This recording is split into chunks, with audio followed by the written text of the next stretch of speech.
Hello everyone, a big shout out to all of my new subscribers. Thank you for joining our community of survivors and thrivers. My name is Genvièv Sinclair. I am a board certified forensic and clinical hypnosis instructor, an emergency medicine first responder, a brain plasticity and brain rewiring lifelong researcher, and a trauma survivor. My mission here is for you to be able to recognize yourself in my experiences, having survived traumatic abuse, severe life threats, and close calls with total obliteration of my journey, so that you understand that you too can survive and thrive through adversity, emerge stronger, and design your life to finally be able to live your truth and walk your path in peace, serenity, and authenticity. So it is time to look at things from a different perspective because you are much stronger than you know. And when you take that leap, what you'll find is that on the other side of your fears is the person you were meant to be. So today we're going to talk about what I call the monster in the closet, and that is the wound of abandonment. And in my view, it's one of the most capital wounds because it has profoundly lasting, transformative ripple effects on our entire life until we finally resolve it. It's likely the most catastrophic wound we can sustain because it shatters our identity. It shatters our sense of self, self-image, self-worth, self-esteem, our ability to act and interact with others, and profoundly damages our adult life relationships, creating also a significant risk for re-traumatization and re-victimization later on in life.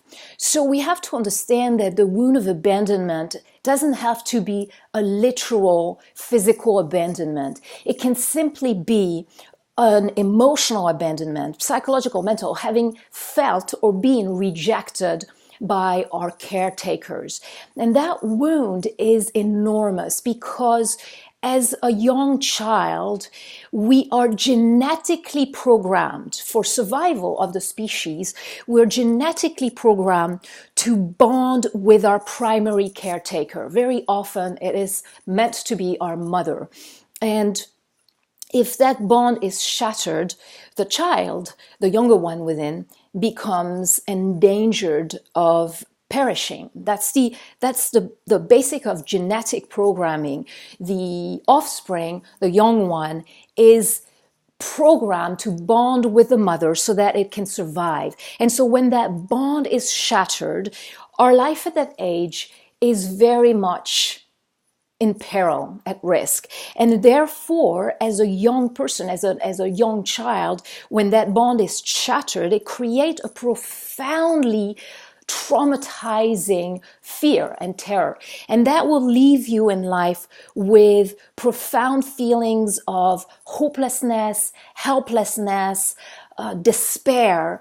Very often we find a sense of chronic suicidal preoccupation, suicidal ideation, because as being rejected by our primary caretaker is the sign that very often we interpret as being faulty. As a child, we will always take everything personally. And when our primary caretaker acts in ways that leads us to believe that we're not wanted, that creates a sort of programming of self-destruction, basically. It can leave us with lifelong hopelessness, helplessness, suicidal ideation. Very often the symptoms of complex post-traumatic stress will emerge. So what we call post-traumatic stress was researched and understood in victims of wars, return from very tragic, of course, dramatic war situations. Often post-traumatic stress is linked to one single event or a short-term series of events during deployment, during an attack, so it's short term. And we all know the damaging effect of post-traumatic stress, also known as PTSD. It's now understood that survivors of childhood trauma very often develop complex post-traumatic stress, also known as PTSD. It's much more pervasive than simple post-traumatic stress because the traumatic events have occurred in that case of childhood trauma during a very long period of time, where as a child we felt trapped. There's the entrapment because we are at the mercy of our caretakers and there is no escape possible. It's also seen in hostage situation, prisoners that were kept captive and traumatized for years. So complex post-traumatic stress is extremely pervasive, resistant to treatment. It creates enormous damage in the identity, in self-perception, in sense of helplessness, paralysis of initiative, guilt, shame, and blame that we see very often with early life trauma at the hand of authority figures, whether they're parents, caretakers, teachers, or older siblings, or persons of authority that we trust. And so there is this unrealistic attribution of the truth to the perpetrator of the abuse, and we tend to adopt their belief system. So we grow up believing that we are flawed, that we are faulty, that we're undeserving of love. And as we've seen in the previous videos, it creates lasting problems with our relationships with others, inability to trust, inability to form secure and lasting attachment. And that is until we actually are able to address, regress, and resolve these wounds of abandonment. So very shortly, I will give you a formula that my colleagues and myself, my team, in other words, we have experienced and researched extensively. And it's fairly well known in our field. It relies upon addressing, again, the root cause for our current issues. So in that case, the root cause for the abandonment. So we are searching forensically for what we call the initial sensitizing event, what we call the ISE. And so very often you will not know what your initial sensitizing event is. And I will give you my own personal story because I believe it's very demonstrative of the typical wounds of abandonment. So while I was, and I've shared that in other videos, I was sent away at 2 years old, and it profoundly shocked me because I was not even prepared and explained. Strangers arrived and took me away, and it started at 2 years old a string of repetitive abandonment, so to speak. And so you would think that maybe this is the initial sensitizing event. In my case, it was not actually. The initial sensitizing event, regressing it, that terror of abandonment that we keep through our lives, and it creates that sense of the world shattering underneath you when you have difficulties with very often a romantic partner. So in my case, the initial sensitizing event went back to the womb, in utero, where I was with my twin brother in the womb, and there was a miscarriage. So in other words, I often say I wasn't even supposed to be here. I was intended to be a miscarriage. So go figure why I'm here talking with you all today. Sometimes when I get very disheartened, I said, you know what? I wasn't even supposed to be here. I was supposed to be a miscarriage. So I don't understand what I'm doing populating this planet other than being here to help you understand how to address those wounds and resolve them, because we did with my team. It's a puzzle. It's a team effort, and you have to address the right part.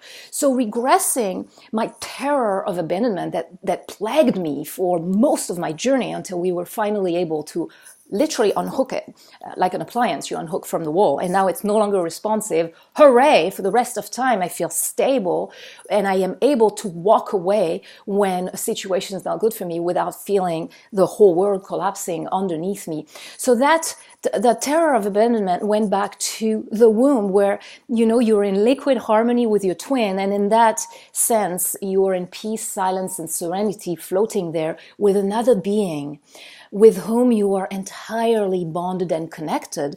And all you do during all these months are stare at each other, that gazing, that bond, gazing at each other in absolute love, unconditional love.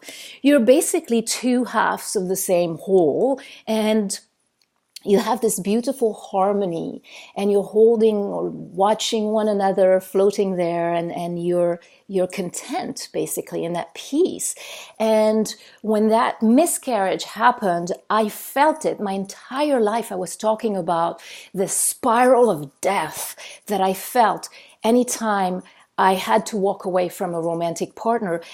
My mind, my body, all of my emotions was re-triggered to the initial trauma, which I felt as the spiral of death. And it took regressing to the initial sensitizing event for me to finally comprehend why I was seeing that as a spiral of death. Literally, imagine yourself being with a twin in the womb in total love and holding one another and being everything for one another. And suddenly there is a miscarriage, and it's literally dissolved. And in my case, I remained, and I have goosebumps as I'm talking about this. I can still feel my arms reaching out, my hands reaching out, attempting to hold on to my other half, that other being that was everything I loved, and finding him just spiraling out and being left torn, like your half of yourself is torn away from you, is absolutely devastating. It's traumatizing beyond belief. And then you find yourself totally alone, literally weeping for the loss of your half of you that you spent your whole time gazing at, right?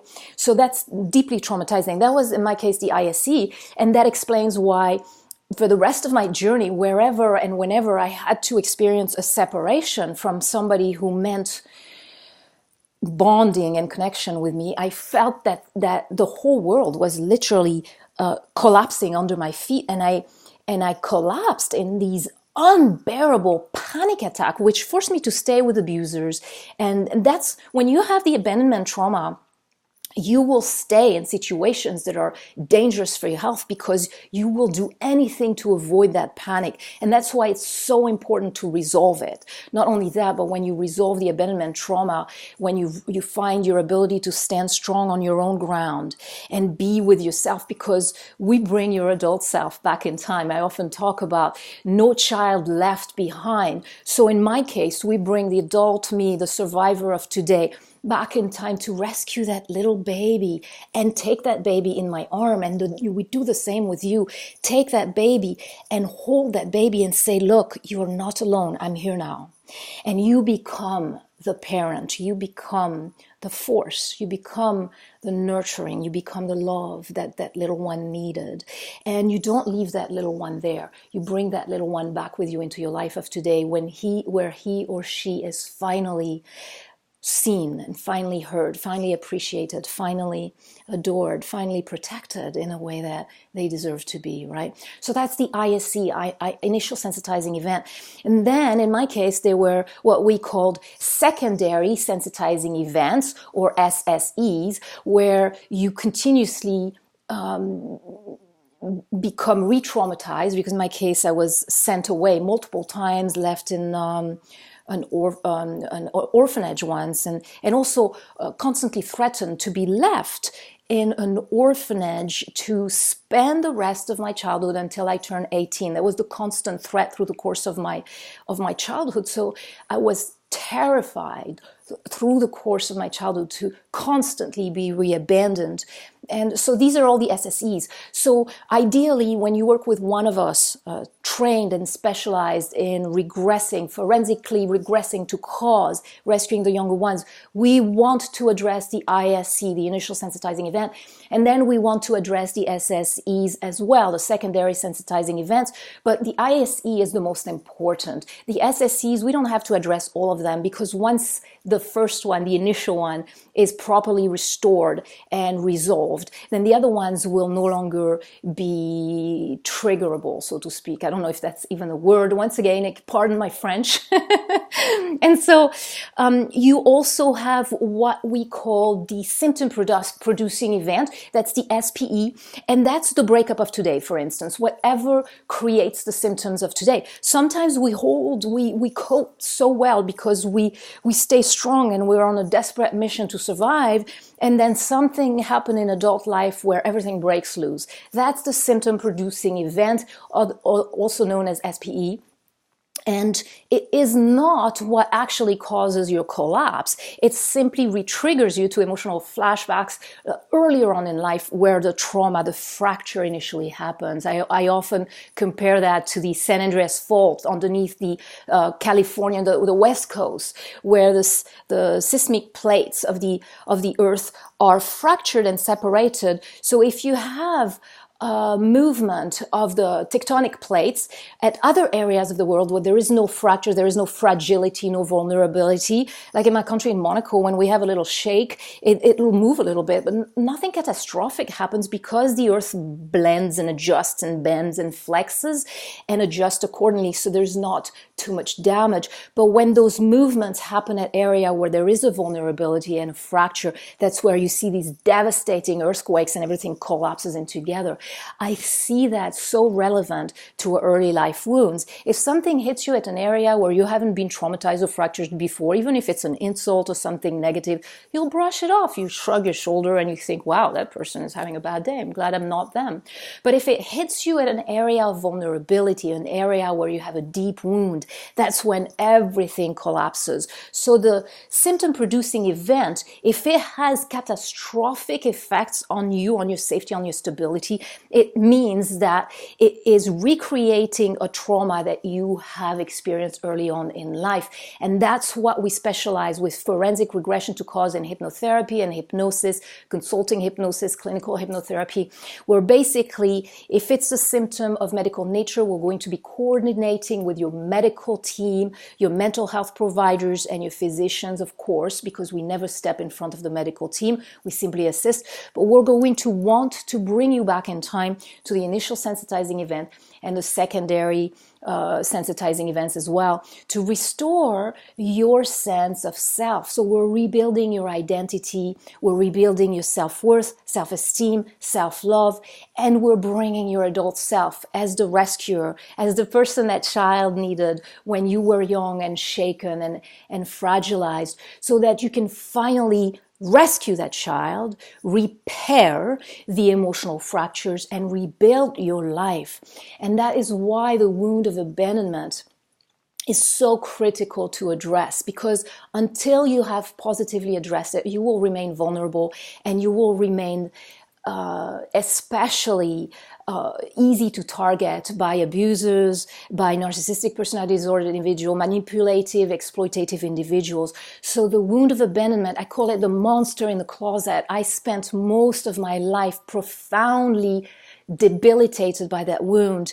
And only when I finally teamed up with my team, with my colleagues of extreme expertise, all of us are specialized in addressing root causes, we were finally able to bring my adult self back in time to the little girl, to the baby in the womb, rescue that little child, bring that child with me in my life of today. I never leave the child behind. There's no child left behind. You hear in the military, no Marine left behind. Well, in my practice, there's no child left behind. We go back and we rescue that child and we bring that child back with you so they can be protected. So now if somebody is not being reasonable with you and nurturing and loving and respectful, you can take that child by the hand and say, thank you, have a good day, and you walk away and you live another day, and there is no more panic, there is no more instability. You stand strong. And let me tell you, from somebody who used to panic out of control when I had to walk away from a relationship, the freedom that you feel when you're able to turn around and walk away from an interaction with someone who is abusive and not respectful. And then you have what we always discuss that with my colleagues. You have the fear of the fear because you've had that panic for so long. You think it's going to happen again. And you almost look behind your shoulder thinking, okay, when am I going to collapse? And it doesn't happen anymore because you find yourself strong. And you say, no, I don't deserve abuse. There's zero tolerance for violence. If somebody doesn't appreciate the uniqueness of who I am, then I am much better off taking care of that little one by myself and interacting with those who are loving and respectful. So it is your freedom given back to you. So on these words, that's the wound of abandonment. And I will probably spend maybe another video talking more in depth about post-traumatic stress and complex post-traumatic stress. Now, these are issues you need to be addressing with your medical team, but we can assist with that so we can rebuild your self-esteem and help you become stronger than you ever were before. Thank you for tuning in, everyone. Remember to subscribe, join our community. We are a team of survivors here, and we stand stronger when we stand together. Thank you again for all of you who joined my channel. You really give me the force and the inspiration to continue, and I will see you in our next video. Until then, ciao for now. Have a wonderful weekend, everyone.